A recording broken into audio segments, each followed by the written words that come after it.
E a gente volta no programa de Utilidade Pública de hoje, esclarecendo mitos e verdades sobre alguns procedimentos estéticos. A gente começou aí no primeiro bloco falando sobre toxina botulínica. E assim, como são muitas as dúvidas, a gente vai continuar nesse assunto aqui com o doutor Christian Vasconcelos. Se não der pra gente esclarecer outros assuntos, doutor Christian, aí o senhor já fica convidado para retornar à Utilidade Pública. Olha, tem preenchimento, tem a questão do silicone, a gente tem uma série aí de dúvidas para tirar sobre uma série de procedimentos. Ainda sobre o Botox. Você estava falando, alertando agora no final do bloco anterior, olha, né, preciso respeitar esse período mínimo para a reaplicação. Exatamente, são 12 semanas. Essas 12 semanas, porque se a aplicação de uma forma total, numa dose um pouco maior, ficar muito próxima uma da outra, exige a capacidade do seu organismo criar anticorpos. E esses anticorpos vão fazer com que essa toxina não atue mais. Então, a gente fala que se houve uma vacinação. Mas em relação a problemas, a toxina, na verdade, ela é absorvida muito rápido e ela causa uma paralisia que, na verdade, a gente imagina, a toxina deveria durar mais, passar, porque são de 6 meses a durabilidade dela, uma média, né? Tem pacientes que são mais, um pouco menos. Vai depender, por exemplo, quem faz atividade física, quem tem muito estresse. Exatamente. A gente lembra que a gente falou que a toxina paralisa o músculo. Se esse músculo está paralisado e você faz um exercício nele, o que é que vai acontecer? Ele vai se estimular de novo, então volta mais rápido. Então eu brinco sempre com meus pacientes que são...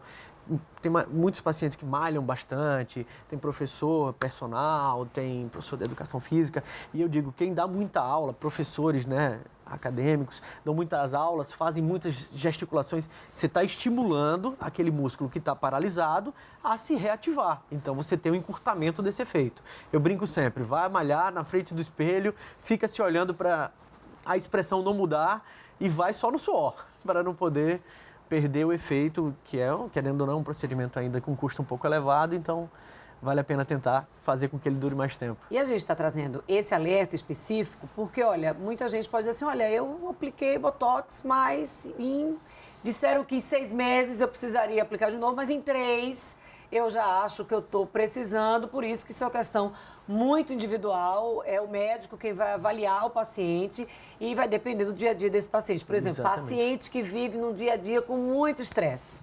É mais complicado, porque esse paciente ele vai fazer mais expressões, vai ter aquelas contrações de uma forma muito mais efetiva, muito mais forte, então vai sim perder com mais efeito. A gente fala muito também sol, né? Tem quem trabalha muito no sol, fica fazendo o olho fechado, então tem que estar... Eu falo com meus pacientes, cuidado com os óculos de sol, óbvio que tem óculos maravilhosos, mas tem que ter cuidado, que tem que filtrar bastante. Às vezes a lente é muito clara, então o paciente mesmo de óculos ainda fica com aquele olho um pouco fechado.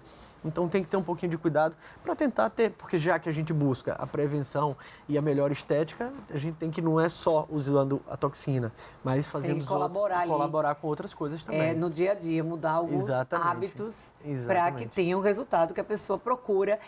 Quando se aplica a toxina botulínica, o Botox, a gente está falando aí, as pessoas falam muito no procedimento como Botox, porque é a marca. É a marca, exato. Tá? Botox, mas aí toxina botulínica não tem só da marca Botox. Exatamente. A gente acaba incorrendo aqui em só falar Botox, porque já ganhou o mundo mesmo. A pessoa quando aplica, faz esse procedimento, a pessoa precisa passar algum período de descanso após a aplicação, ou a pessoa já sai da clínica, olha, eu posso ir para academia, eu posso ir correr, enfim. Exato. Quando você faz a aplicação, ficam pequenas pápulazinhas, que são elevações onde fez a aplicação, e você precisa esperar mais ou menos umas 2 horas para aquelas pápulas sumirem, né? Então, a gente pede para evitar nessas 2, 3 horas subsequentes que faça esforços físicos, vá deitar, para evitar que esse produto que foi aplicado se espalhe.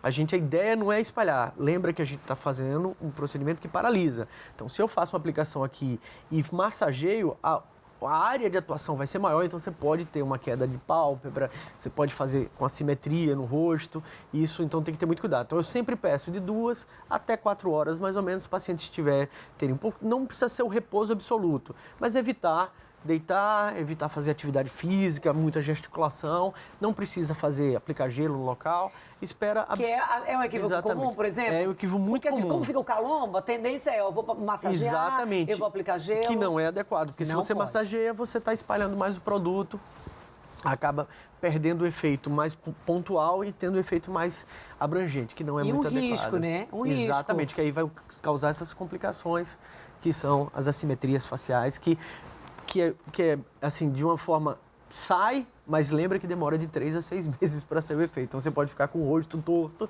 por esse período. Tem um período mínimo que a pessoa precise não se expor. A gente deve evitar maquiagem, alguns cremes no dia da aplicação, porque lembra que como é feito com agulha, ficam pequenos orifíciozinhos minúsculos, mas que às vezes a maquiagem está contaminada, às vezes o produto está contaminado e você pode realmente ali ser uma porta de entrada para as bactérias. Então eu geralmente peço para a paciente evitar usar qualquer tipo de procedimento em cima no dia da aplicação. E aí maquiagem acaba sendo comum, porque muita gente utiliza, por exemplo, ou o pincel, ou aquela esponja e ninguém costuma trocar nem o pincel, nem a esponja, nem fazer a higienização como deveria ser feito, né? Exatamente. E às vezes a mudança de temperatura, umidade pode formar fungo na própria maquiagem. E o sol?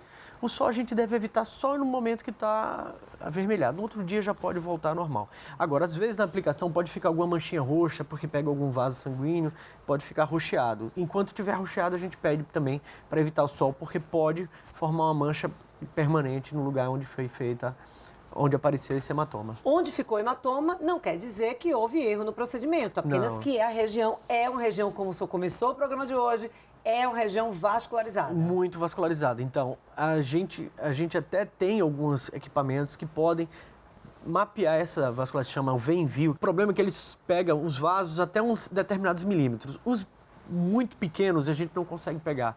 Então, de qualquer jeito, é uma loteria nesses vasos, que é uma rede, uma trama, como se fosse uma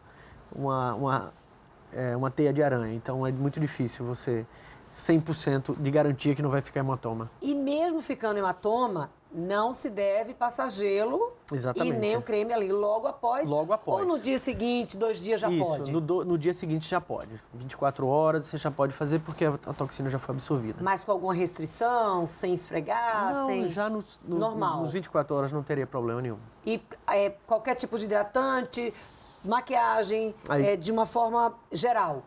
Tudo isso vai seguir esse exemplo que o senhor trouxe, de 2 a 4 horas. Passou aquele período... Já está liberado. Já pode? Já pode. Deitar. Eu fiz o procedimento e quero aproveitar essas 2 horas que eu não posso fazer nada e aí quero dormir. De jeito nenhum. Por quê? Porque o problema não é só ficar deitado. O problema é que quando você fica deitada, você acaba mobilizando o rosto, você acaba deitando sobre o seu rosto e pode fazer como a gente falou, esse movimento fazer com que ele se espalhe. Doutor Cris, daqui a pouco a gente vai continuar o nosso bate-papo aqui no programa Utilidade Pública. A gente vai ao intervalo, a gente volta já 2 minutos.